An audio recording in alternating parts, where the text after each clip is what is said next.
Good morning students. हम कल रुबाइयाँ पढ़ रहे थे। रुबाइयाँ में हमने पढ़ा था कि फिराक गोरखपुरी जी जो हैं उन्होंने एक माँ और बच्चे का वर्णन किया था कि माँ कैसे अपने बच्चे को खिलाती है, कैसे उसको नहलाती दहलाती है और उसकी खुशी को देखकर कैसे वो मन ही मन प्रफुल्लित होती है। तो आज मैंने आपको बताया था कि गोरखपुरी जी ने हमारी हिंदी की कविताओं में कुछ माँ और बच्चे का नारी की स्थिति के वर्णन के साथ साथ जो सामाजिक परिवेश है उसके वर्णन के साथ साथ हमारे भारतीय जो त्यौहार हैं उनका वर्णन भी कवि ने किया है। तो त्यौहार इसमें थे हमारे दिवाली, रक्षाबंधन, तीज आदि, इनके बारे में कवि ने बताया था। तो हम सबसे पहले दीपावली पर क्या होता है, कवि ने जो उर्दू के शायर हैं उन्होंने हमारी भारतीय संस्कृति दिवाली के बारे में बताया है कि दिवाली को कैसे मनाते हैं। दिवाली की शाम घर पुते और सजे, चीनी के खिलौने जगमगे लावे, वो रूपवती मुखड़े पे एक नरमे लावे, बच्चे के घरौंदे में जलाती है दिए। क्या कि माँ के बारे में कहा है कि दिवाली की शाम, जब दिवाली की रात होती है तो दिवाली का पर्व हमारे यहाँ पर मनाया जाता है, उसमें सायंकाल दिवाली की रात घर लिपे पुते हुए होते हैं, सजे सवरे हुए होते हैं। लोग पहले ही अपने घरों की सफाई वगैरह पुताई करने से, मीनिंग सफ़ेदी वगैरह करने से है, घर की सफ़ेदी वगैरह करके घर की पुताई हुई और सजे हुए दिखाई देते हैं। दिवाली की रात पर घर साफ सुथरे सजे हुए दिखाई देते हैं। चीनी के खिलौने जगमगाते लावें, और जो चीनी मिट्टी के बने हुए खिलौने होते हैं उनको लेकर आते हैं दिवाली पर, उनको रखते हैं तो वो जगमगाते हैं, ऐसे लगता है कि वो जगमगा रहे हैं। वो खिलौने जो हम दिवाली पर त्यौहार के लिए, पूजा के लिए लेकर आते हैं वो जगमगाते हुए हमें अच्छे लगते हैं।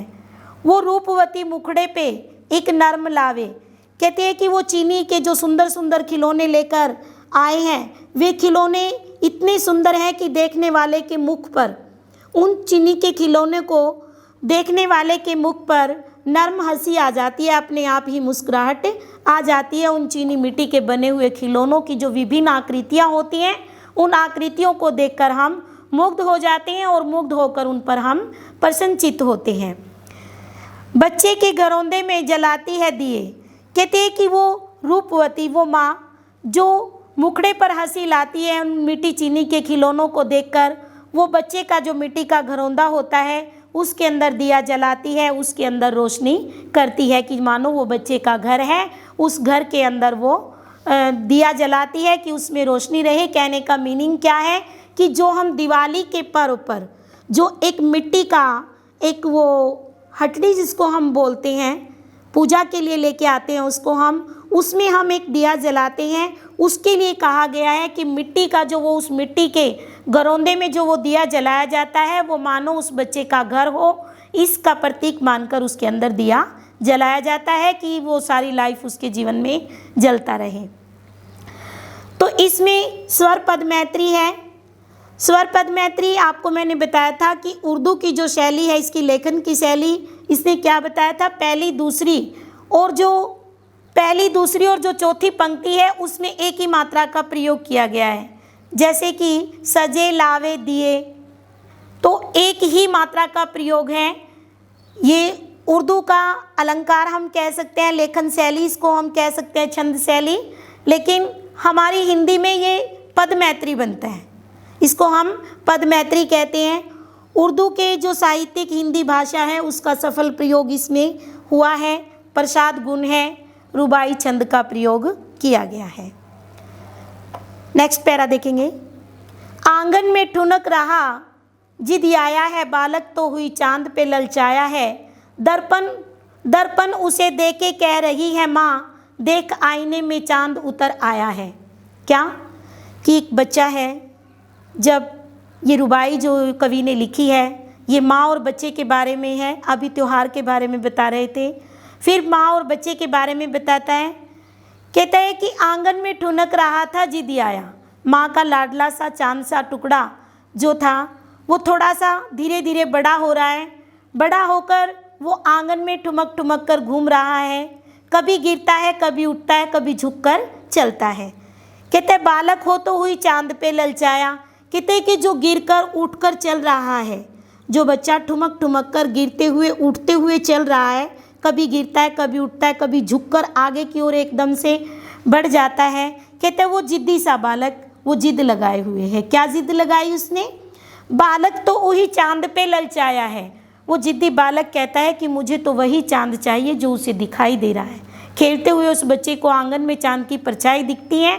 वो चांद के प्रकाश को देखता है और जिद करता है कि मुझे तो वही चांद चाहिए। उसके लिए ही उसका मन ललचा जाता है।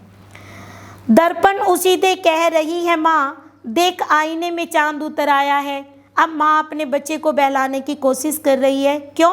क्योंकि चांद तो लाकर उसे दे नहीं सकती और बच्चे ने जिद कर ली है, बच्चा मानेगा नहीं। तो माँ अपने बच्चे को कैसे समझाती है?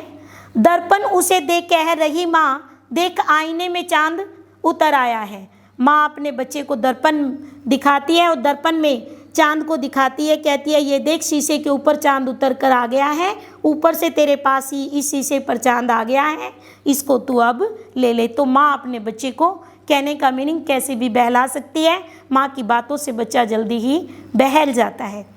तो इसमें भी वही अनुप्रास और स्वरपद मैत्री है, प्रसाद गुण है, चित्रात्मक शैली का प्रयोग किया गया है। चित्रात्मक शैली कैसे आई है इसमें कि एक माँ जब अपने बच्चे को इस प्रकार की चित्र दिखा रही है, चांद का चित्र दिखा रही है, उसको खेलते हुए बता रही है, तो ऐसा लगता है उसका एक बच्चे का चित्र हमारी नज़रों के सामने बन रहा है। चित्रात्मक शैली इसमें आई है।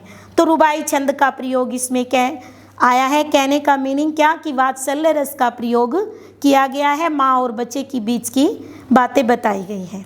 नेक्स्ट देखेंगे, इसमें एक और हमारा बनता है कि जो ये कहता है दर्पण दे उसे दे कही माँ, देख आईने में चांद उतर आई।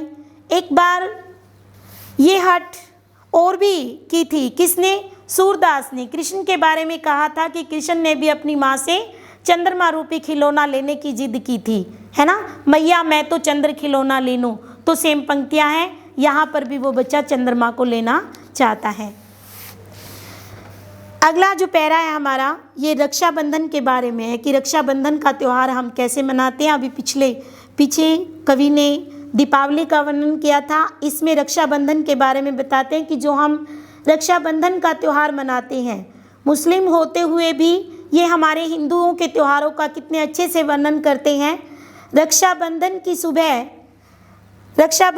सुबह रस की पुतली छाई है घटा गगन की, हल्की हल्की बिजली की तरह चमक रहे लच्छे, भाई है के बांधती चमकती राखी। क्या कि रक्षाबंधन के त्यौहार पर आपको सभी को पता है कि रक्षाबंधन का त्यौहार सावन मास की पूर्णिमा को मनाया जाता है। सावन मास में बादलों की घटा छाई रहती है। जब बादलों की घटा के बीच बिजली चमकती है तो उसकी चमक कुछ अलग ही होती है।